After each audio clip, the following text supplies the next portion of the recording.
Morning everyone. What I thought today was, because it's a glorious day, I would give you a little tour of what's been going on in the allotment.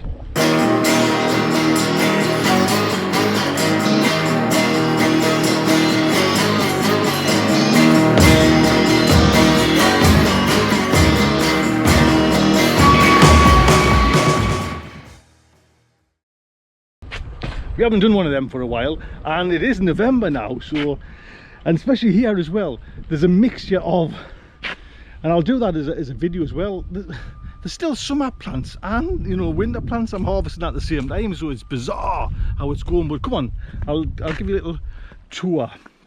So we're on the beds at the moment and slowly move round. That is my leeks, and I've got some radishes in there, like planted out as well. And for the life of me, I cannot grow radishes. Man, do you know, I just cannot. You might think they look all right. No, they're not. They're horrible. They're terrible. And I've got some, I'm still using the beetroot from here. This is the, I think it's that Jaguar Beetroot. I'm forgetting how you pronounce it. I looked it up, but it's the pink one, and it's looking nice. You know what I mean? We're getting some nice crops from that. Next bed is more beetroot, and if you remember the calabrese, and yes, I know it's looking a right messy bed, that, but I'm going to dump that calabrese within the next day or so. Probably lift 90% of that beetroot, that's the golden burpee one, and just put a bag of compost on that, and it's ready for winter there as well. Next up is, as you can see there, and I'll do a little video on that because it's me last of me carrots. Yes, there's only a few. There's enough for a boil up, as they say. And them chilies are starting to kind of wane and go over, so I'll get rid of them as well. Again, because I'm not going to dig the beds, I'll just put like a little light dusting on that one of compost over, and that's kind of set for the winter as well.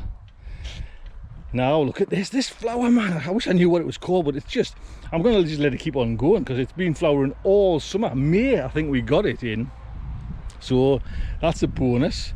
This is my Cavarel Nero, and it's just coming back. You know, we kind of took it to within an inch of its life, you know, like harvesting it when we first planted it, but it's now just an abundance, and this is hands down our favorite, you know, of the brassicas. This one is just gorgeous, and I've got some more plants over in the corner there, which, you know, is coming on, but there's enough here now. And oh, look at this, man. Bloody hell's bells, you little bugger, you. Get off, gone. There you go, gone. Right then, we did have peas in this corner here, but I'm just letting them die right back, get all the nitrogen back into the garden, or into the bed. And this is my, what do you call them, Savoy cabbages there.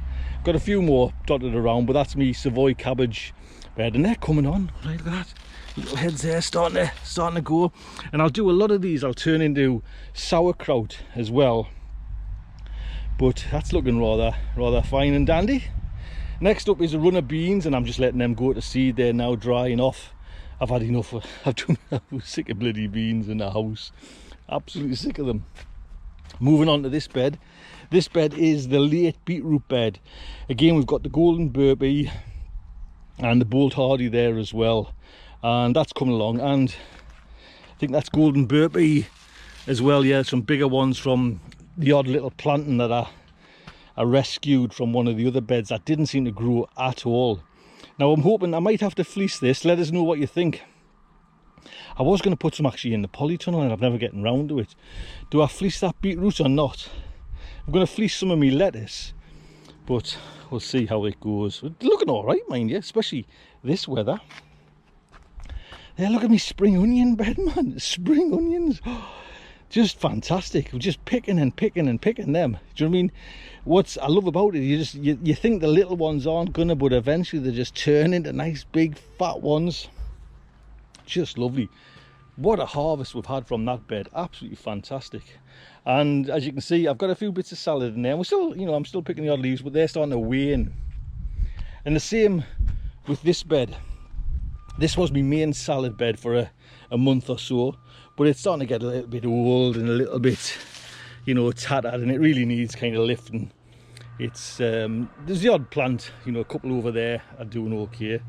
Again, more beetroot in there, which really needs to be. We just go down there. Look at the size of these bad boys. They need to be picking. So this bed needs to be kind of cleaned up in a way as well. And that bed did have some dwarf beans in, and at the moment it's just, again, it's got some rocket in that. I'm just leaving it for the sake of growing. Do you know what I mean? You could really, leaves are probably a little bit too bitter there now, that size. But that's basically how I want to leave me beds, you know. And I built these beds, was it May sometime in there? They've just been so easy and so handy, you know, of planting like miniature, not miniature crops, but just like micro planting crops, different crops, you know. You can just put some in and some out. It's fantastic instead of using up your main bed. I love them, absolutely love the beds. So moving on to the classic garden, we've got some more Calabrese coming there, and some of them are coming, some of them are not, to be honest. See one little one there is dotting around. This did have the shallots in, but they were actually a great crop, to be honest. So I've fed that, you know, that bed as well. That's had some compost on ready for the winter. Just drying off them final beans, all my beans now. I'm just letting them go back. I'll pick the seeds once they're dry. Same with that bed, and just let all the goodness go back into the garden. This is my turnip bed, and coming on nicely, can you see? Just move that. Look at them bad boys there. So that's my turnip bed, and some lettuce up there. Now I'm going to fleece that little bit lettuce as well, just to keep it sweet before I start harvesting the winter ones in the polytunnel. More up there at the top, more of the, what do you call it, Savoy cabbage, and there's more cabbage in that bed there as well, which is a pure cabbage bed. Oh yes, we like our cabbage there. And some sprouting broccoli at the top there, and it's starting to come into its own there. The right hand side one was lots from that bed. On this bed we have the snowball, I think it's snowball turnip. Can you see the little white? There we go. Can you see them there? They're ready now, you know. We can kind of harvest them when they're ready, so they're doing all right there now. We've had some pickings from them, and it'll just boil up a little bit, mash with a bit of salt and pepper and butter. Delicious. These are, and I've never grew these before, these are my Chinese cabbage, and I mean, that one's not looking too pretty, or that one, but there is some, you know, starting to come. And this one, you know, you can see that it's starting to do this middle, you know, turret almost. So we'll see how they go, you know. Again, I've got some winter broccoli there, and look at the size of that head from that broccoli, you know, Calabrese, just fantastic. Nice one there, and a nice one there, and actually there's nice ones all over, do you know what I mean? So looking good, pleased with that. Now look at this, this wasn't that long ago. If you check the videos, that's me Japanese onions, and remember I said I planted just the spare ones just to get, you know, some spring onions in the early year, next year. They're coming up, you know, they're all coming up there, so not bad. Again, I'm leaving the beans, both sets of beans, just to dry out, and you know, just eventually I'll get around to picking them. But the excuse is I'm letting all the goodness go back into the ground. This bed was me salad. This was originally, you know, this is what I like about this kind of continual growing. This did have the onions in early on, which you've seen us harvest and store them in a past video. I've got some salad there, and I'll probably fleece that as well. And they're the ones you can see little gaps that I took the smaller ones from and I've popped into the polytunnel. I've got some pointed cabbage there, which we nearly finished with now, you know, just 4 more to go. Then the Brussel sprouts, which are just starting to come.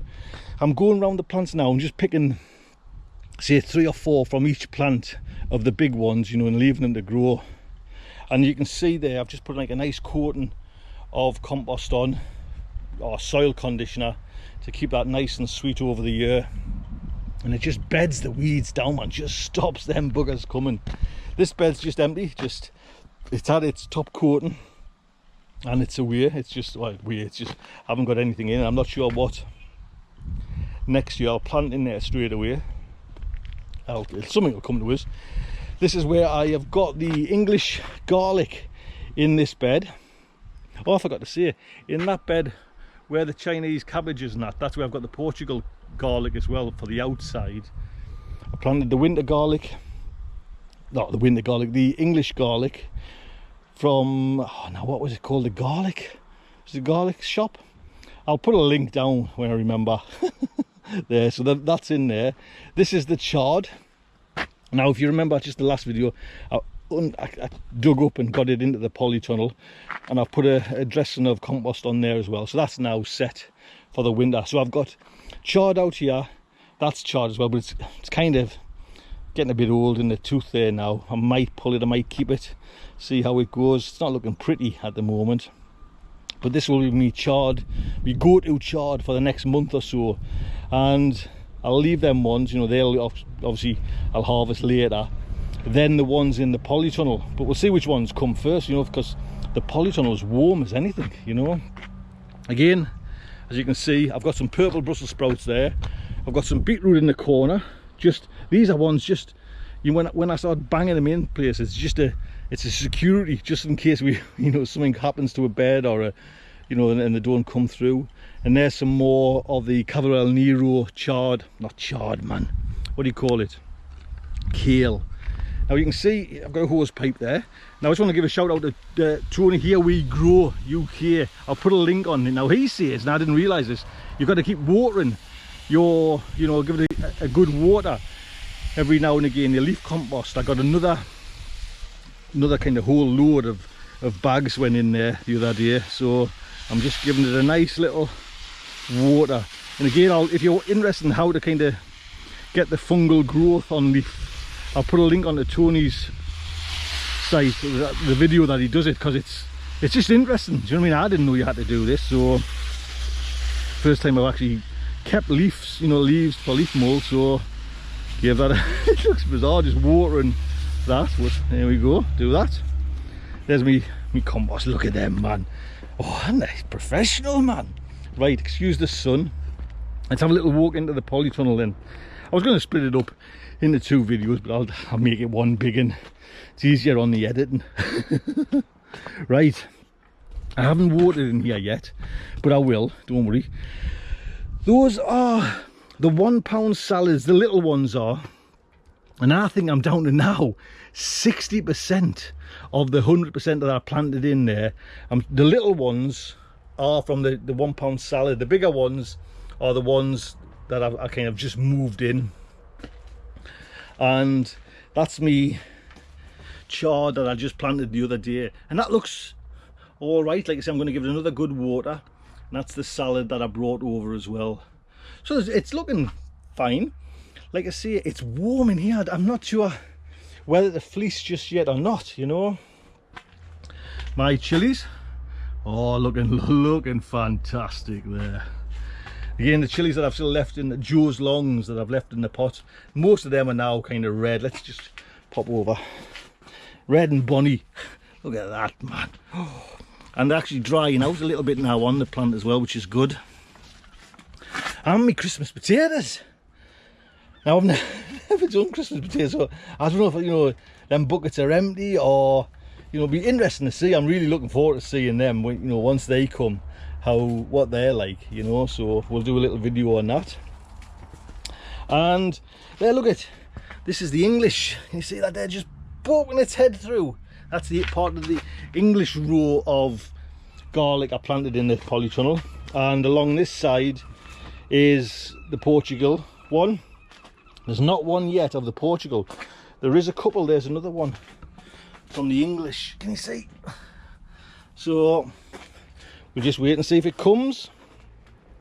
I've got the mixed Oriental seeds in there of salad, and I've got the Arctic King as well, and then I've got some rocket there. So, but come over here and have a look at that. Yeah, I know the basil's looking a bit sorry for itself. But look at this tomato, man. Now I want some bets on, is this going to ripen on the vine, or like if you said, I might have to pull them tomatoes off. I'm not bothered about the size. It's November, man, and that's looking gorgeous, that plant. Even the other one's picking up. I thought that was failing, but even that one's picking up. So there we go. Right, I'll just turn this around. You can see my bunny face. So that's a little tour in November of the garden. Like I say, it's such a mixed bag of like vegetables I've got in. It's not one season or another. They're just blending into one. So bizarre, totally bizarre. Right then, look after yourself, and I'll catch you in the next one. Do subscribe. Take care.